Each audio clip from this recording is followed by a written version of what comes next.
Assalamualaikum warahmatullahi wabarakatuh. Perkenalkan, nama saya Ilham Basyar dengan nomor induk mahasiswa 191010500760 dan juga teman saya.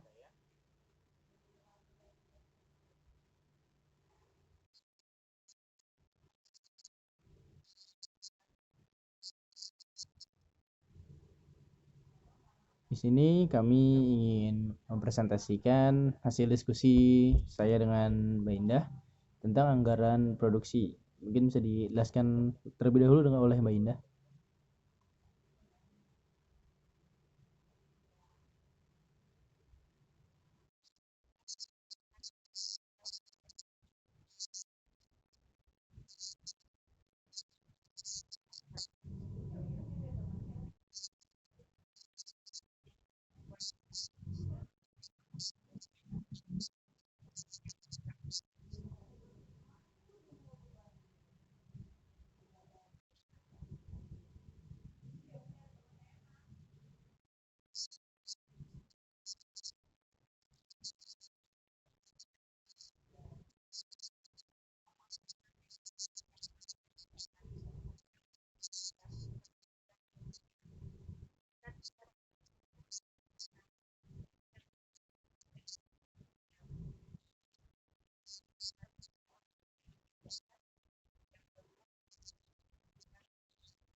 Diharapkan bahwa 60 unit barang A akan berada di tangan perusahaan pada awal periode nanti.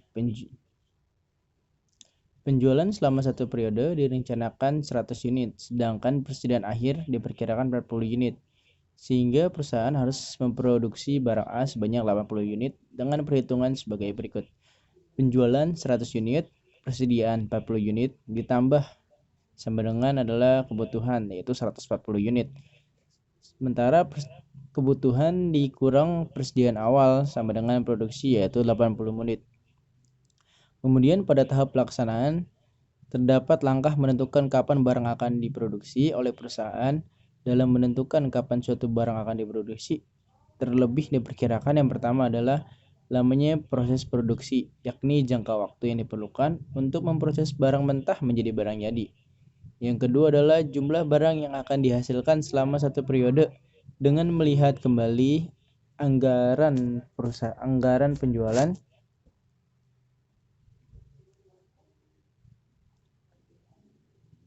Yang ketiga adalah stabilitas tenaga kerja. Beberapa jenis barang mempunyai sifat permintaan yang musiman dengan berdasarkan pada anggaran penjualan pada bulan-bulan tertentu di mana volume penjualan diperkirakan tinggi. Mungkin perusahaan akan memaksakan diri dalam berproduksi. Dalam hal ini, perusahaan dapat menambah buruh atau menambah jam kerja buruh setiap harinya apabila buruh yang diperlukan sebagai tambahan mudah didapat. Maka tidak ada masalah yang dapat mempengaruhi kelancaran proses produksi. Tetapi bila buruh tidak mudah didapat, berarti stabilitas kerja di perusahaan itu terganggu. Ini dapat dihindari dengan membuat perencanaan produksi secara hati-hati dan membuat kebijaksanaan dalam hal persediaan dengan lebih teratur. Yang keempat adalah stabilitas bahan mentah. Apabila bahan mentah yang dipakai tidak selalu tersedia di pasar, hal itu dapat membahayakan kelancaran proses produksi. Karena itu kebijaksanaan dalam pembelian barang mentah sangat diperlukan. Yang kelima adalah model yang digunakan. Besar kecilnya modal kerja yang tersedia akan mempunyai pengaruh terhadap besar kecilnya volume produksi dan kebijaksanaan persediaan. Dengan kata lain, kebijaksanaan produksi harus diseimbangkan dengan kemampuan finansial.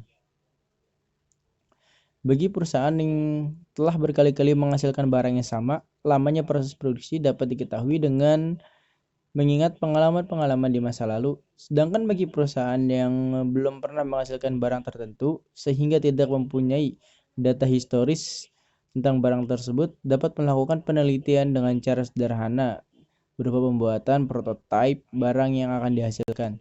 Dalam menentukan atau memperkirakan jangka waktu produksi dan jumlah barang yang akan dihasilkan, beberapa faktor harus dipertimbangkan, seperti fasilitas pabrik. Program-program produksi harus selalu dikaitkan dengan fasilitas tersedia dalam pabrik, serta selalu mempertimbangkan efisiensi penggunaan fasilitas tersebut. Yang kedua adalah fasilitas pergunungan. Beberapa jenis barang membutuhkan sistem penyimpanan secara khusus, karena sifat-sifatnya yang khusus pula. Produksi yang terlalu jauh melebihi kemampuan gudang untuk menyimpan akan mengakibatkan risiko-risiko yang tentu saja menimbulkan biaya bagi perusahaan. Selanjutnya saya akan membahas tentang budget produksi. Apa sih budget produksi itu? Budget produksi adalah merencanakan dan menjadwalkan produksi, merupakan pekerjaan produksi yang berkaitan dengan menentukan banyaknya bahan yang diproses serta menentukan saat-saat produksi. Unsur yang berpengaruh terhadap budget produksi yang pertama adalah rencana penjualan. Anggaran produksi dibuat berdasarkan data-data yang tertuang dalam anggaran penjualan, kapasitas mesin dan peralatan pabrik.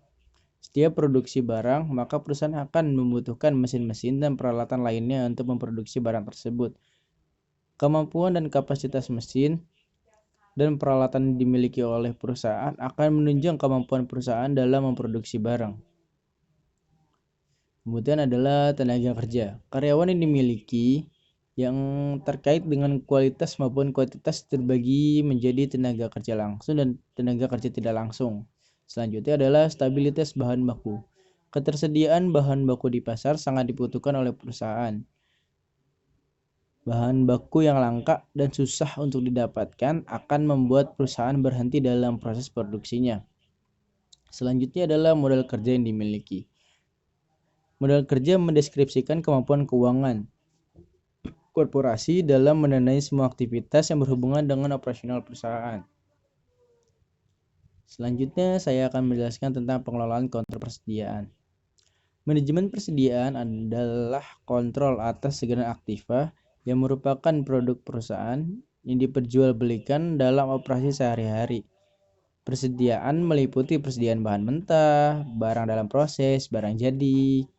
Manajemen persediaan menjadi sangat penting karena akan menentukan besaran investasi yang akan ditanamkan agar pengelolanya menjadi efektif dan umumnya besarnya lebih kurang adalah 5,6% dari total aktiva perusahaan. Selanjutnya saya akan menjelaskan tentang fungsi persediaan. Ada 6 fungsi penting persediaan. Yang pertama adalah menghilangkan risiko keterlambatan pengiriman bahan baku atau barang yang dibutuhkan perusahaan. Selanjutnya adalah menghilangkan risiko bila barang yang dipesan tidak baik atau rusak sehingga harus dikembalikan. Yang ketiga adalah menghilangkan risiko terhadap kenaikan harga atau inflasi. Yang keempat adalah untuk menyimpan bahan baku yang dihasilkan secara musiman sehingga perusahaan tidak akan kesulitan bila bahan baku tersebut tidak tersedia di pasaran. Yang kelima adalah mendapatkan keuntungan dari pembelian berdasarkan potongan kuantitas atau quantity discount. Yang terakhir adalah memberikan pelayanan kepada pelanggan dengan tersedianya barang yang diperlukan. Ya mungkin segitu aja presentasi dari kami, kurang lebihnya mohon dimaafkan. Mungkin lain kali kami akan mempresentasikan lebih baik lagi ke depannya. Sekian dari kami. Wassalamualaikum warahmatullahi wabarakatuh.